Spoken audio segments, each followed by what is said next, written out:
Balaca uşaqlar ataları üçün öz xəyallarındakı ən maraqlı süfrəni hazırlayıblar. Masada kərpiçlərdən düzəldilmiş yeməklər, şifer parçalarından hazırlanmış boşqablar və səmimi uşaq sevgisi var.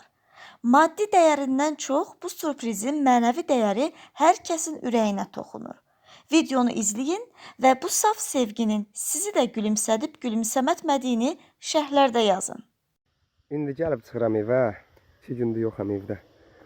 Bunlara qurban olum. 2 gündür mənim üçün süfrə açıblar. Hazırlayıb gözləyirlər ki, atası gələcək, əmsi gələcək.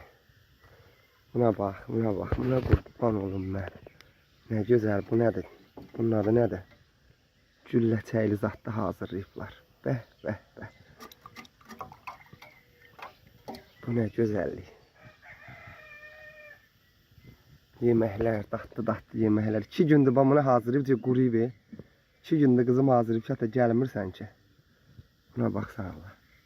Bu nədir belə? Hələ bir buna bax. İndi adlarını bilmirəm, özləri buldu olsa adlarını deyər. Boşqablara bax.